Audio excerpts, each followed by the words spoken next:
Saat ini, Anda sedang mendengarkan Radio Era Baru.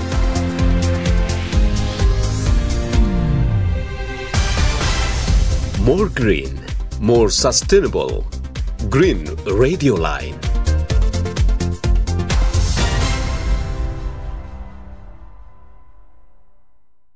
Halo sahabat Green, kembali lagi di Green Radio Line dan sekarang kita ada di Puan di Bumi dan tema kita hari ini adalah Ekoprint, bisnis dan pelestarian lingkungan. Di samping saya udah ada Kak Rini. Kak Rini, apa kabarnya? Alhamdulillah baik. Oke, kita akan diskusi nih tentang Ekoprint dan Ekoprint sendiri usaha yang Kakak miliki ya? Iya. Oke. Nah, sebelumnya sahabat Green mungkin masih pada bingung ya, apa sih itu Ekoprint? Nah, Ekoprint ini merupakan teknik cetak menggunakan bahan alami atau ramah lingkungan yang bisa digunakan pada banyak media. Yang mana di Riau sendiri nih saat ini teknik Ekoprint sudah banyak diterapkan.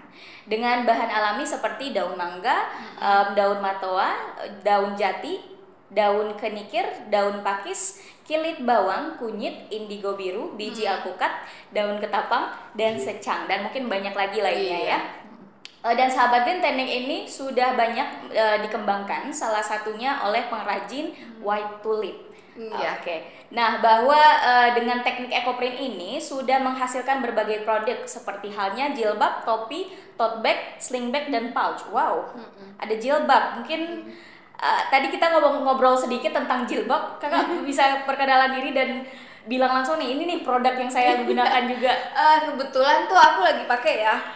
Mungkin warnanya lagi nggak mencolok, tapi ini kelihatan tuh ada motif daun ya. Kelihatan kan? Nah ini daun kanabis sih. Daun kanabis ya, kelihatan. Cuman warnanya soft banget kan. Nah itu tuh. Ya daun-daunannya banyak banget yang di sekitar kita bisa kita pakai, kita gunakan. Bahkan dari semak belukar ya aku temukan banyak daun juga yang aku pakai, yang aku nggak tahu namanya apa. Oke, jadi kita menggunakan bahan-bahan alami untuk sebagai sarana cetak kita atau gimana Kak? Jadi sebenarnya gini, untuk membuat ekoprint, kain ekoprint lah ya khususnya, karena sebenarnya ekoprint itu kan ada yang di kulit, ada yang di gelas keramik, ya, ada yang di mug, itu juga bisa, atau di kertas bahkan juga ada. Tapi kebetulan untuk white tulip sendiri saat ini masih di media kain ya. Oke. Nah, kenapa dia dibilang ramah lingkungan? Pertama, mau nggak mau tuh kan kain harus di treatment dulu ya, supaya motif daun dan tanaman serta warna-warna itu bisa nempel dan mengikat di kain. Yes. Nah, lalu pada saat terakhir ada penguncian warna juga dan motif juga menggunakan beberapa bahan kimia. Tapi bukan kimia berbahaya. Oke. Kimia alami yang bisa tidak merusak lingkungan. Artinya itu limbah cair ya. Nah, itu kenapa dibilang alami. Tambah lagi motifnya juga dari tanaman. Nah, itu dia kenapa di orang bilang Ekoprint adalah produk fashion yang ramah lingkungan. Gitu. Menarik, berarti kita memang menggunakan langsung dari bahan alami seperti itu ya Kak? Iya, bahkan nah ini satu bocoran lagi. Bahkan kita juga bisa menggunakan sampah rumah tangga untuk produksi kain ini. Oke. Kayak kulit bawang itu kan sampah rumah tangga ya. Biji alpukat juga sampah ya. Dan ada beberapa sampah-sampah yang lain yang bisa juga kita gunakan untuk mempercantik kain gitu. Oh iya. Ya, jadi iya, pemanfaatan alam sekitar yang lebih ya bikin ini jadi menambah nilai selembar kain. Itu sih. Oke. Nah, kita udah ngomongin kainnya nih. Mungkin ngomongin Kak Rini lagi lebih dalam nih. Boleh mungkin perkenalan diri Kak dan apa ya kegiatan saat ini? Iya ya. Namaku Rini Ramadanti lengkapnya. Latar belakangku sih sebenarnya itu aktivis ya. Ya sampai hari ini mungkin tapi tidak terlalu aktif lagi.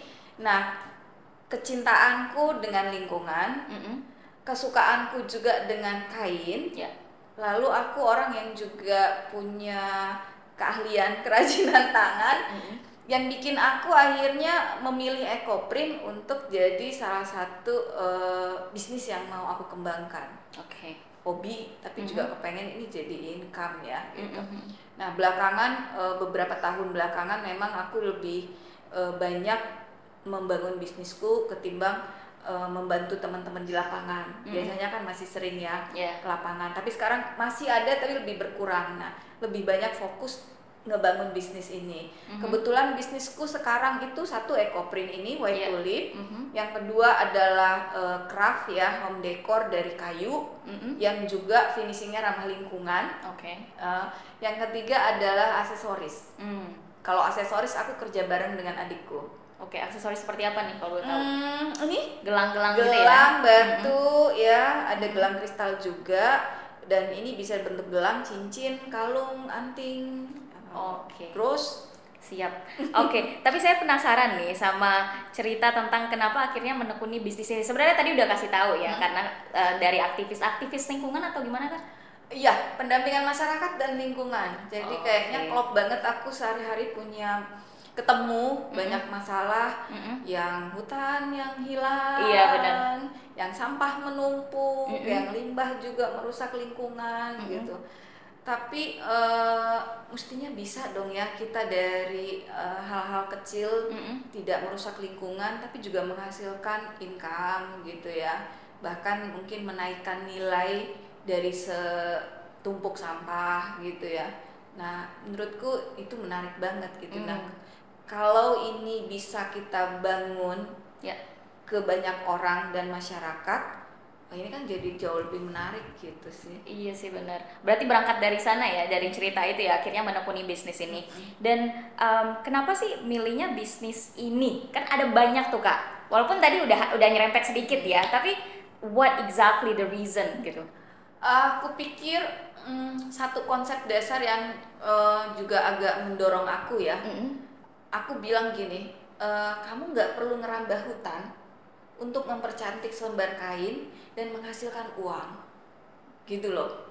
Jadi aku pikir ya udah, yuk tunjukin gitu, ayo lihat kan, ayo lakukan. Nah itu aku tunjukkan dengan si ekoprint gitu loh.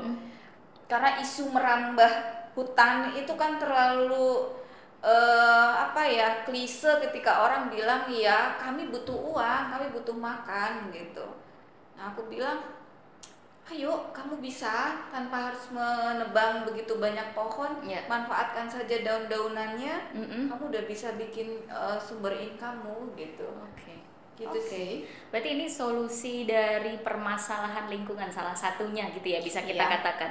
Dan sebenarnya apa sih teknik ekoprint itu sendiri Kak? Kenapa tertarik specifically ke ekoprint untuk mengembangkan teknik ini dan khususnya di Riau nih? Satu kan daun-daun tuh cantik-cantik ya. Bunga-bunganya cantik-cantik juga gitu loh. Tapi bagaimana sih yang cantik ada di alam itu tuh bisa kita nikmati, kita bisa nikmati, terus kita bisa banggakan. Ini tuh dari sesuatu yang ada di sekitar aku gitu loh.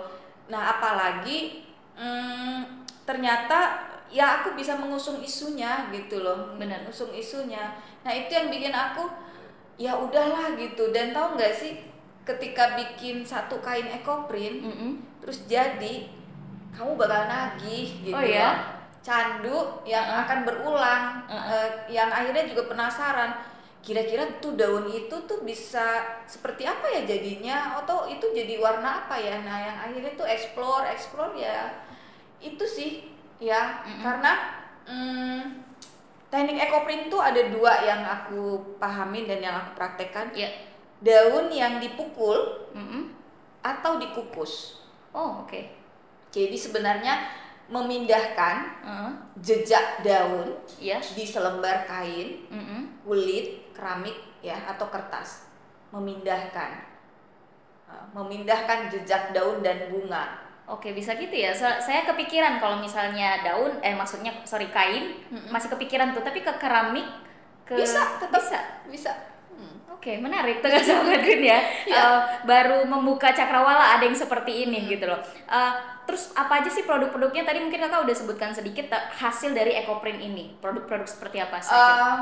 Yang sampai sejauh ini aku buat itu hijab ya, hijab. terus di selembar kain, kanvas, baju, linen, katun, yang akhirnya dia berubah menjadi tas, topi, pouch, bahkan outer, ya sudah merambah ke ready to wear ya, fashion baju, terus mukena juga. Dan itu yang kakak jual di White Tulip ya? Iya, itu yang dijual di White Tulip. Ada apa tertarik mungkin merambah ke mana lagi akhirnya nanti produknya? Selain fashion mungkin? Belum sih, aku pikir ini dulu karena ini saja kayaknya nggak cukup hari untuk mengeksplor terus. Iya. Ini dulu sih. Dan itu bisa jadi satu produk dan lainnya motifnya berbeda-beda, unik one by one apa gimana? Iya, itu dia uniknya. Kalau aku bikin satu lembar kain ekoprint dengan motif itu sulit untuk duplikasi. Nah iya. Akhirnya itu jadi produk limited. Yang orang sukai adalah karena dia limited. Salah satu yang disukai adalah karena dia limited. Selain ramah lingkungan dan juga karena dia limited itu ya, bisa jadi keluar nih di masyarakat nggak ada yang sama gitu loh baju ataupun hijabnya. Menarik. Nah, selain manfaat ekonomi nih Kak, apa manfaat lain yang didapati dari usaha ekoprint ini? Misalnya yang berdampak pada alam dan lingkungan secara spesifikly yang Kakak lihat begitu. Ada kira-kira? Tanpa sadar sebenarnya ketika aku nge-branding White Tulip dan ekoprint, aku juga mengedukasi orang gitu loh, bahwa kamu emang harus jaga lingkunganmu, mengurangi jejak karbon yang kamu timbulkan dari apapun yang kamu lakukan, apapun yang kamu pakai gitu. Jadi tanpa sadar perlahan edukasi itu terbangun dan memang itu jadi kayak brand positioning juga di kita gitu loh, untuk bahwa White Tulip itu pengen ngangkat juga isu lingkungannya. Bagaimana kamu menggunakan produk-produk yang ramah lingkungan, bagaimana caranya kamu mengurangi jejak karbon dari apa yang kamu pakai. Benar. Nah, karena memang limbah fashion sendiri salah satu yang terbanyak yang kita hasilkan ya. Menarik. Bagaimana pasar ekoprint sendiri Kak sekarang nih? Di mana saja produk Kakak misalnya White Tulip ini diperjualbelikan? Bisa secara online, lalu langsung offline ya. Bazar-bazar, terus aku juga di rumah kan bikin galeri kecil, itu sih cara menjualnya, dari tanpa sadar, dari mulut ke mulut, nge-branding,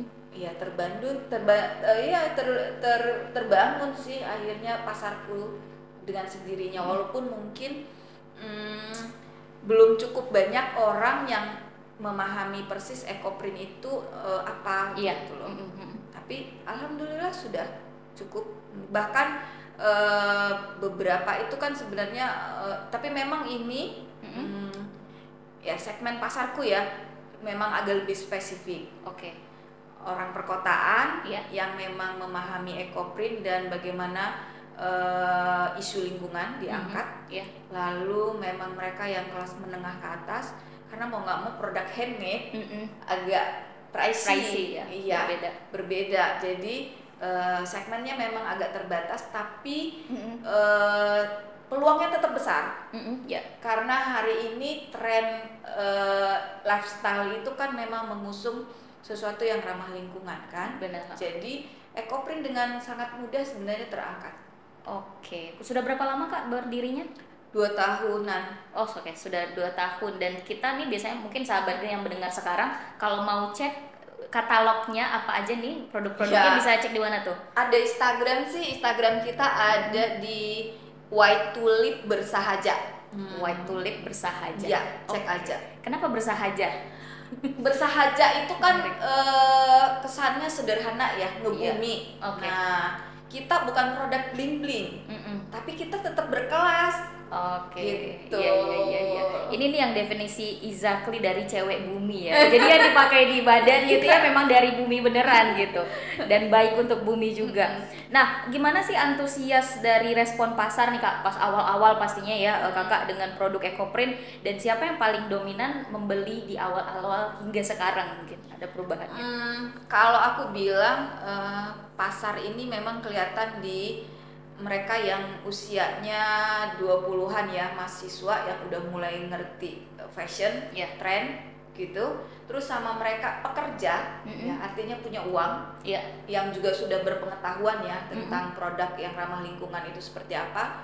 Jadi kisaran di umur 40, 45 itu yang dominan. Pasar dominan banget. Jadi artinya memang mereka yang berduit, mohon maaf ya, bukan maksud kenapa, tapi memang mereka yang biasanya finansialnya, misalnya mereka yang udah bekerja kan, bekerja artinya kan mereka punya uang sendiri ya, yang mereka bisa belanjakan sesukanya gitu ya. Terus mereka yang memang punya pengetahuan, artinya mereka yang umur 20-an yang mulai mengerti suatu tren. Kedua memang apa sih yang ramah lingkungan gitu. Nah, sama mereka yang umur sampai dengan 30-an, 40-an itu mereka yang memang artinya kan mereka tahu ini ya, ngerti ya arah hidupnya kemana. Pasti mereka senang produk yang limited, handmade, gitu.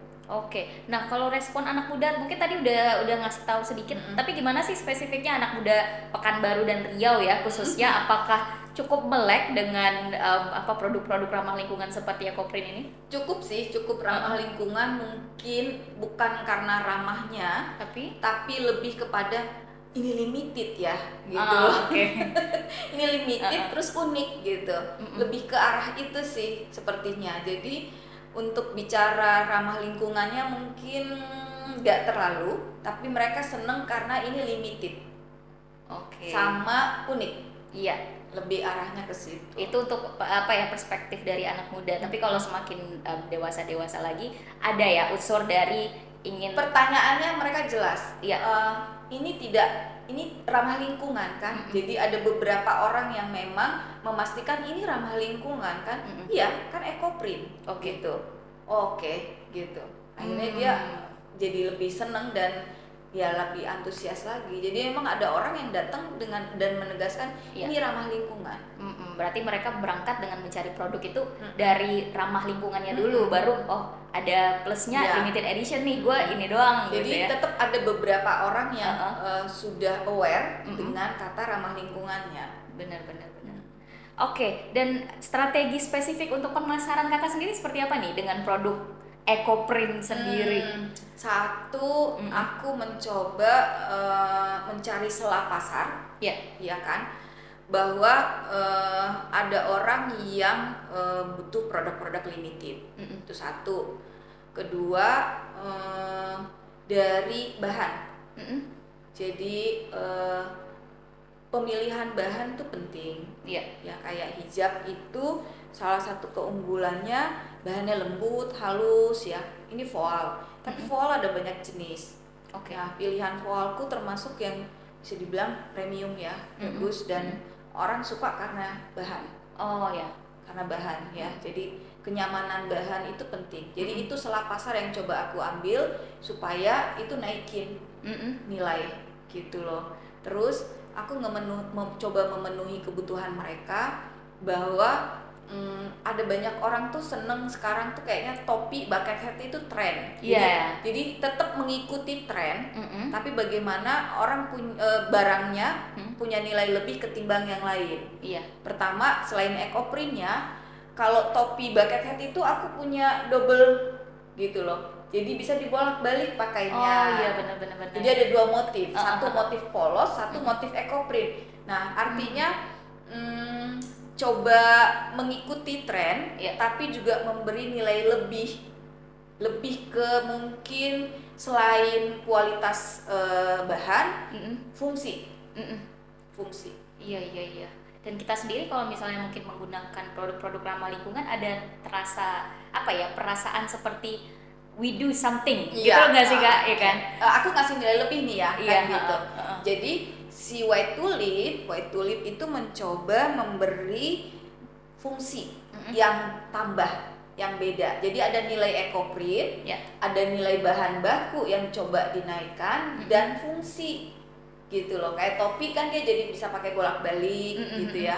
Kayak hijab gini selain bahannya bagus, dia tidak mudah kusut. Iya sih, benar. Jadi orang ngerasa beli itu ada nilai lebih nih yang diambil. Nah, itu akhirnya jadi jualannya White Tulip. Termasuk juga misalnya tas. tas yang kita produksi, tas yang bagaimana. Aku lebih sering bikin tote bag yang laptop muat, apa-apa muat, yang big gitu ya size-nya. Jadi orang seneng ini tas casual tapi tetap elegan, gitu loh. Jadi nggak bling bling. Artinya mewahnya White Tulip itu bukan karena dia bling bling, tapi karena bahannya bagus, desainnya limited, sama dia fungsi. Mewah-mewah yang membumi gitu ya mungkin. Tapi jangan lupa jadinya kita mengangkat fungsi juga gitu loh. Jadi produk yang ada nilai fungsinya yang juga diangkat itu sih. Berarti tote bagnya yang cukup besar dan kayak kadang kan orang mikir tote bag itu yang ringan gitu loh kan. Tapi ini berarti kalau muat dengan barang yang sebanyak itu berarti dia cukup kuat juga. Iya dong. Jadi kan jahitan jadi double. Nah gitu sih. Jadi strategi pasarnya pertama begitu, kedua kita biasa menambahkan nilai dengan misalnya kamu beli ini free pouch kecil dong, gitu ya. Jadi jangan khawatir, gitu sih. Jadi ada promo-promo yang tetap kita siapkan lah. Apalagi perempuan ya suka tuh kalau misalnya karena runtutan terus barangnya sama nih bentuk-bentukannya. Itu dia satu keunggulan. Jadi biasanya aku bikin ini tote bag, ada topi, ada pouch, satu nada. Gitu. Jadi beberapa kali, cukup banyak ya, pelanggan itu seneng dengan ini tote bagnya aku pilih, mana topinya, mana pouchnya. Jadi maunya senada. Seragam gitu ya. Perempuan banget tuh kalau bisa. Laki juga. Menarik. Kalau saya kan taunya dari perspektif perempuan ya. Saya sendiri kalau beli sesuatu yang senada gitu warnanya seneng aja gitu. Lucu gitu Kak. Apa tantangannya nih? Kita pasti dong ada tantangannya di awal berdiri sampai sekarang dari bisnis EcoPrint. Terus mungkin tantangan ke depannya atau mungkin peluang, kita nggak tahu. Gimana? Aku pikir desain yang beda. Motif ya, desain motif yang beda. Aku pikir itu tantangan, bahwa kan ada banyak banget produk EcoPrint, betul kan? Tapi apa sih ciri khas kita yang kita jadinya beda dari teman-teman yang lain? Itu yang harus dibangun. Nah, White Tulip sejauh ini berusaha membuat satu garis desain yang membuat dia jadi punya ciri khas. Pertama adalah warna-warna bumi. Kedua, desainnya simple yang enggak warna-warni. Kayak gini kan, ini bisa dibilang monokrom. Benar-benar. Jadi White Tulip lebih memilih garis desain yang lebih membuat dia punya ciri khas. Itu jadi apa ya? Jadi satu challenge buat kita dan membuat kita jadi berpikir kita harus punya ciri khas supaya kita jadi beda dari orang lain. Nah itu juga apa yang bilang, itu juga tantangan kan sebenarnya, supaya kita kepengen kita kan dilirik, itu tantangan kan, supaya kita jadi spesifik banget. Nah akhirnya White Tulip itu mencoba membangun satu garis desain yang membuat dia jadi punya ciri khas. Berarti ciri khas ini juga bisa kita lihat di studio langsung galeri White Tulip ya, gimana perpaduan gambarnya, warnanya begitu ya, desainnya. Kebetulan kita bazar di Mall Pekanbaru sampai hari Minggu. Boleh mampir, teman-teman yang lain juga. Ini kayaknya podcast minggu depan udah nggak ada ya. Tapi nggak apa-apa. Kita kadang-kadang juga berulang kali bazar di Mall Pekanbaru. Mungkin teman-teman kalau main mampir lihat kita. Bisa lihat garis desainnya White Tulip itu rata-rata monokrom atau warna-warna bumi yang memang nggak terlalu wow gitu ya, nggak terlalu ngejreng gitu ya. Yang soft, lebih ke soft gitu. Soft, banyak yang soft. Kalaupun ada yang berwarna lebih ke warna bumi, misalnya kayak coklat, hitam. Gitu sih. Tapi kalau misalnya ngelihat dari Pekanbaru sendiri ya, bisnis White Tulip dan EcoPrint sebenarnya gimana sih? Apakah banyak juga pesaing yang sama di bidangnya ataukah nggak terlalu sesignifikan itu? Tapi mungkin kalau di Jakarta, kota-kota besar kan pasti banyak. Nah Riau sendiri gimana sih? Sebenarnya ada teman-teman yang juga pengrajin EcoPrint di Pekanbaru itu, termasuk juga di Rohil kayaknya ada juga ya. Artinya di kabupaten yang lain juga ada. Tidak banyak sekali tapi ada. Nah jadi pesaing, kupikir mungkin, tapi juga mungkin enggak, karena masing-masing orang punya garis desainnya sendiri yang akhirnya dia punya ciri khas aja, dan kupikir malah jadi tidak bersaing gitu loh. Apalagi ini tentang fashion ya, pasti beda-beda juga ada, dan seperti kakak bilang tadi, ciri khasnya masing-masing. Ciri khasnya, selera orang kan beda, jadinya orang pasti akan punya pilihan-pilihan sendiri aja. Jadi menurut aku gak terlalu signifikan itu jadi persoalan. Malah kalau bisa makin ramai juga menurutku makin gak apa-apa. Kita kan jadi makin, orang kan makin diedukasi, makin banyak orang yang peduli dengan produk ekoprint, malah bagus, dengan sendirinya ngangkat kita juga. Gitu loh. Betul setuju. Nah, untuk misalnya nih kakak buka bazar kayak tadi, kan orang-orang bisa jadi gak tahu ini nih produk ekoprint nih, dipikir mungkin produk seperti biasa aja gitu. Ada nggak sih mungkin edukasi yang dilakukan di saat menjual atau tagline apapun itu? Ada pasti. Jadi setiap kali kita bazar, sebenarnya bazar kan nggak melulu bicara berjualan.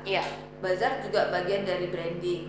Jadi salah satu kesempatan aku memang untuk mengedukasi orang yang mampir untuk bilang iya ini ekoprint, ini dari daun, ini dari tanaman, jadi warna-warna ini juga dari tanaman. Jadi mereka juga kadang-kadang ada yang ternganga, oh iya, masa yang benar, iya ini luntur, enggak gitu. Jadi ada edukasi juga yang akhirnya bercerita tentang apa itu ekoprint, bagaimana perawatan, bla bla bla prosesnya. Ya itu sih terjadi, dan menurutku kalau ini makin rajin dilakukan ya akan terus meningkat gitu loh. Kepedulian orang. Kalau pengembangan bisnis sendiri nih ke depan seperti apa kalau kakak proyeksinya begitu? Kebetulan ini ada niat ya. Ya, White Tulip akan terus ke depan itu merencanakan memperbagus kualitas bahan. Bisa jadi akan ada pilihan bahan yang lebih premium dari yang udah ada sekarang. Ya, biar itu jadi memang membuat orang merasa dihargai juga ya, produk yang akhirnya juga bernilai tapi juga bagus gitu. Terus yang kedua, memang pengen menguatkan diri juga dengan fashionnya. Jadi sekarang itu kan yang banyak kita produksi tas, topi, hijab. Nah, kita itu baru mulai membuat outer. Nah, harapannya kita juga pengen punya fashion ready to wear yang memang juga kuat gitu loh. Nah, itu sih rencana jangka panjang kita. Jadi nggak cuman di tas, topi gitu ya, benar-benar outer yang ada kimono, ada kemeja gitu, ada jaket, ya, bahkan juga ada kain kayak begini kan, orang bisa pakai kain lilit ekoprint gitu. Kita pengennya kita bisa kuat di fashion juga, mudah-mudahan. Amin. Berarti itu target jangka panjangnya ya, kita nantikan produk-produk terbaru dari White Tulip. Nah, segitu aja sahabat Green ya tentang bisnis kali ini, bisnis ekoprint, dan juga seperti apa sih ekoprint itu sendiri gitu, sosialisasinya. Nah Kak, mungkin ada pesan-pesan kepada sahabat Green atau Green Radio lain, kan kita nih sama-sama ya bergerak di bidang yang namanya lingkungan dan eko, segala macam hal itu. Kira-kira mungkin ada pesan untuk sahabat Green atau Green Radio lain sendiri? Mungkin buat teman-teman yang di luar situ, pesanku satu sih ya, barangkali ketika kamu memilih produk fashion atau aksesoris ya, bisa jadi kain, kulit atau apa, mungkin untuk mulai mempertimbangkan mengurangi jejak karbon. Mengurangi jejak karbon artinya juga mengurangi kerusakan lingkungan yang udah rusak ini juga ya, gitu. Mulai dari situ, mulai dari diri sendiri, mengurangi jejak karbon. Ekoprint salah satu solusi penggunaan fashion yang mengurangi jejak karbon itu kan. Limbah yang dia pakai, lalu dia hanya menggunakan sampah rumah tangga yang bisa dijadiin perwarna dan bahkan motif gitu. Itu satu sih. Terus yang buat Green, kupikir ini jalan terus dan semangat dong untuk mengangkat isu-isu lingkungan, tidak hanya bicara perambahan hutan tapi juga bicara dalam kehidupan sehari-hari produk-produk hijau itu yang ramah lingkungan juga banyak banget yang mungkin orang lain belum tahu, tapi pas dengar green dia jadi lebih tercerahkan. Iya, mungkin nanti sahabat green yang datang ke Mall Pekanbaru gitu ya, terus ngeliat oh ini yang didengerin nih, lihat langsung produknya gitu, tercengang-cengang. Nah sahabat green, segitu dulu Puan di Bumi, dan Kak Rini Rahmadanti sendiri adalah bentuk dari Puan dan Bumi. Jadi iya kan Kak, bersatu padu, saling harmoni satu sama lain, bagaimana perempuan berdampak untuk bumi. Segitu dulu sahabat Green, terima kasih sudah menyaksikan. Stay tune in Green Radio Line, Beyond the Limit. Saat ini Anda sedang mendengarkan Radio Era Baru.